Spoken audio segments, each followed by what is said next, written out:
Hacía referencia al economista norteamericano Peter Schiff, que cuando afirmaba en los años 2005 y 2006 que se avecinaba una grave crisis económica, tuvo que soportar innumerables impertinencias proferidas por sus propios colegas de profesión. Poco después, en 2008, una grave crisis hizo tambalearse al sistema financiero norteamericano. Traigo esto a colación porque en la sección de comentarios yo también he tenido que aguantar intervenciones bastante groseras e impresentables durante los últimos meses. Pues bien, el lunes 5 de febrero el índice Dow Jones se desplomó 1.200 puntos, la mayor caída en puntos de toda su historia. Repito, de toda su historia. Como podéis comprobar, colgué el audio en el que explicaba la anécdota de Peter Schiff justo un día antes del desplome del Dow Jones. Lo único que voy a decir al respecto es que no fue casualidad. La venganza es un plato que se sirve frío. En el audio de hoy vamos a hablar de las personas que se niegan a ver la realidad, como por ejemplo el oyente Daniel Escobar, que comentó lo siguiente acerca de uno de mis audios. Es increíble la completa ignorancia en materia económica de este vídeo. No puedo afirmarlo con rotundidad, pero por el comentario que ha hecho y el tono del mismo, da la sensación de que es economista, de que es licenciado en ciencias económicas, es decir, una persona con muchos conocimientos técnicos sobre economía. Yo, por mi parte, soy licenciado en Derecho, y aunque los juristas no nos caracterizamos por ser personas especialmente humildes, lo cierto es que no somos tan pretenciosos como para denominar a nuestros estudios ciencias legales. Lo primero que tienen que hacer los economistas es dejar de pretender que su disciplina tiene carácter científico. Si así fuera, hubieran sido capaces de prever la crisis de 2008, y ese no es el caso. Lo que demuestra que un economista de carrera, a la hora de la verdad, es tan incapaz de prever el futuro de la economía que cualquier otro mortal. A continuación os voy a poner un ejemplo gráfico para demostrar que muchas veces los conocimientos técnicos, si no están bien encauzados, no valen para nada. Esto me trae a la memoria el eslogan de un anuncio de neumáticos de una famosa marca. La potencia sin control no sirve de nada. Imaginaos que un historiador y yo, que soy licenciado en Derecho, os tenemos que explicar qué sucedió el 7 de diciembre de 1941, es decir, el día en el que los japoneses atacaron por sorpresa Pearl Harbor. El historiador os podrá explicar muchísimas más cosas que yo. A qué hora empezó el ataque, cuántos buques japoneses participaron en el mismo y su nombre, cuántos barcos americanos fueron hundidos y su nombre, cuántos soldados americanos murieron y su nombre, a qué hora finalizó el ataque, etcétera, etcétera, etcétera. Pero yo me pregunto, ¿de qué le sirven todos esos datos y conocimientos técnicos a ese historiador si de verdad se cree, con total convicción, la versión oficial de que los japoneses pillaron por sorpresa a los americanos? Es evidente que el presidente norteamericano y el almirante de la flota del Pacífico sabían perfectamente que los japoneses se dirigían a Pearl Harbor. Dejaron que entraran hasta la cocina porque querían una buena excusa para meter al pueblo norteamericano en la Segunda Guerra Mundial.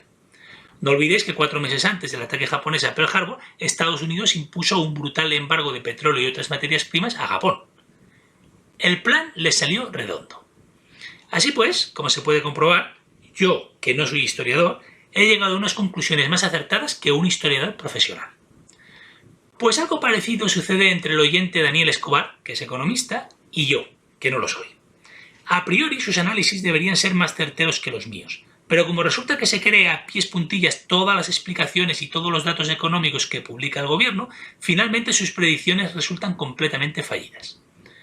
Por ejemplo, el gobierno americano afirma que el paro es del 4%, que la inflación es del 1,5% y que el crecimiento económico es del 2,5%.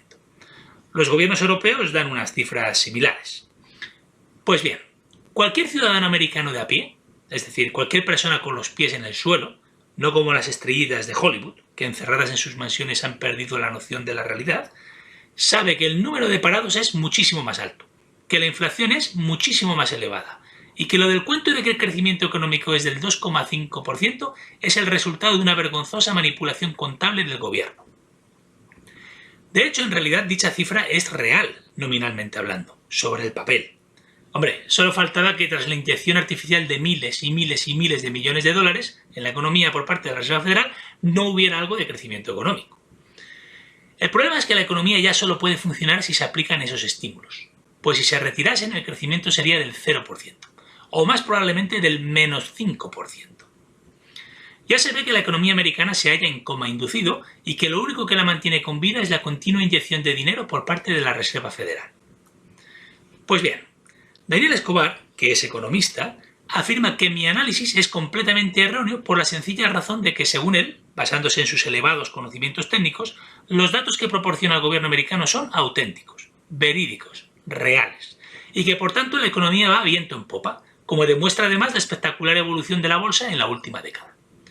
Por cierto, nunca os fijéis en la bolsa para saber si la economía va bien o va mal. La bolsa está completamente manipulada. Es el instrumento propagandístico que los banqueros internacionales usan para haceros creer que todo va bien. Para saber si la economía marcha bien o marcha mal, confiad en vuestra intuición. Vuestra intuición es un indicador mucho más fiable que la bolsa.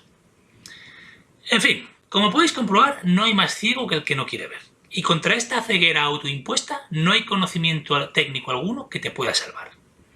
Atención, este no es un problema exclusivo de Daniel Escobar. Les pasa a muchísimos economistas de carrera. Tienen tanta fe en el actual sistema capitalista que son incapaces de comprender que hace ya mucho tiempo que unos bandidos secuestraron a las instituciones que han de velar por el correcto funcionamiento del mercado y que dichas instituciones están al servicio de intereses espurios. Hace ya mucho que no vivimos en una economía de libre mercado, sino una economía teledirigida desde la Reserva Federal. No sé cómo llamar a este sistema en el que vivimos, pero esto no es capitalismo. Como mucho es capitalismo de amiguetes o capitalismo de casino. Pondré otro ejemplo gráfico para ilustrar el nivel de ceguera de tantos y tantos economistas. Imaginaos que estamos en 1920 y vamos paseando por las calles de Brooklyn, tú, oyente, tú, Daniel Escobar y yo. En la acera de enfrente vemos una escena que nos llama la atención. Delante de una pizzería, un hombre de aspecto italiano, que casi seguro es el dueño de la pizzería, le da dinero a otro con malas pintas. Tú, oyente, tú, intrigado, le preguntas a Daniel Escobar qué está pasando. Daniel te ilustra. Como sabes, estamos en Estados Unidos, la meca del capitalismo, el abanderado del libre mercado, el paladín de la libre competencia, la tierra de la libertad y de los hombres bravos. Y ese hombre, el dueño de la pizzería, ha decidido libremente contratar los servicios de seguridad del otro, y la tarifa de dichos servicios se obtiene de la honesta aplicación de la ley de la oferta y de la demanda, que da como resultado un legítimo precio de mercado. Tras esta explicación, yo no puedo reprimir una carcajada. Te rodeo con mi brazo, querido oyente, no para robarte la cartera, tú tranquilo, te prometo que yo no tengo nada que ver con los banqueros internacionales. Y te explico lo que realmente está sucediendo. Verás, querido oyente, el hombre con malas pintas es un mafioso que un día entró en la pizzería, cogió del cuello al dueño y le dijo que o le pagaba cada mes X dólares o le quemaría el negocio. Desde entonces, cada mes el dueño de la pizzería paga religiosa y puntualmente su cuota de extorsión. ¿Veis lo que le sucede a las personas que confían ciegamente en el actual sistema y en nuestros gobiernos? Pierden la noción de la realidad, hasta el punto de que personas con muchos conocimientos técnicos, personas para las que tendría que ser más fácil que para las demás llegar hasta el fondo del asunto y descubrir la verdad, resulta que a la hora de la verdad son incapaces de comprender cómo funciona realmente el mundo que les rodea. La buena noticia, Daniel Escobar, es que todavía estás a tiempo de quitarte la venda de los ojos. Como dicen algunos anuncios contra la drogadicción, lo tuyo tiene cura. De esto se sale. Por lo demás, volviendo al tema de lo que pasó el lunes en Wall Street, yo no creo que esto sea el inicio del colapso. Es cierto que el lunes la bolsa se desplomó un 5% en una sola jornada, pero no debéis olvidar que en el 2017 subió un 25% y que desde el 2009 ha subido desde los 7.000 de entonces hasta los 26.000 de enero de 2018. En 10 años el Dow Jones ha subido 19.000 puntos. 19.000 puntos. Ha subido más de un 300% en 10 años. Entonces, ¿qué significa todo lo que está pasando? Como sabéis, la bolsa está completamente manipulada. Los banqueros internacionales la pueden hacer subir y bajar a su antojo, y también pueden hundirla cuando les plazca.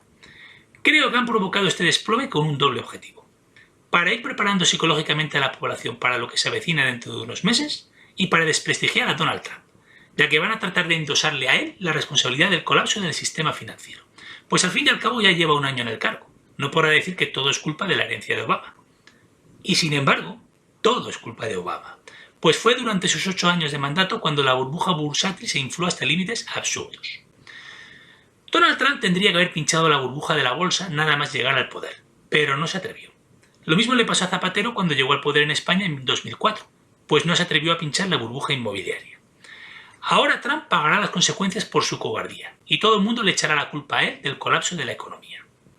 Esto será totalmente injusto, pero él solito se lo habrá buscado, por no coger el toro por los cuernos cuanto antes.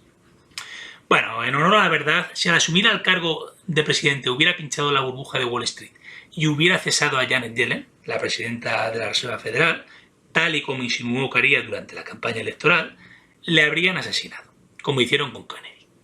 Hay que ponerse en su piel, no es tan sencillo. Donald Trump quiere hacer cosas para mejorar la vida de los ciudadanos de a pie, pero no quiere morir. Yo le entiendo.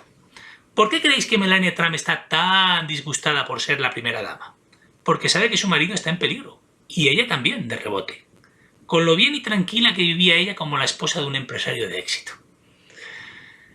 De todas formas, desde mi punto de vista, no deberíais perder el tiempo observando la evolución de la bolsa, pues no será su hundimiento lo que conducirá al colapso del sistema financiero y de la economía en general, sino la quiebra de algunos de los grandes bancos de Estados Unidos o Europa. Si tuviera que apostar, diría que el primero en caer será un conocido banco alemán. La quiebra de este banco será el verdadero detonante del colapso del sistema financiero occidental, de igual forma que la quiebra de Lehman Brothers en 2008 estuvo a punto de provocar el colapso de Wall Street. En cualquier caso, jamás olvidéis cuál es mi posición sobre todo este asunto. Los banqueros internacionales van a provocar intencionadamente el hundimiento de la economía para destruir las monedas nacionales de cada país, sumir al mundo en el caos y presentarse entonces como los salvadores con su propuesta de crear una única moneda mundial digital controlada por ellos.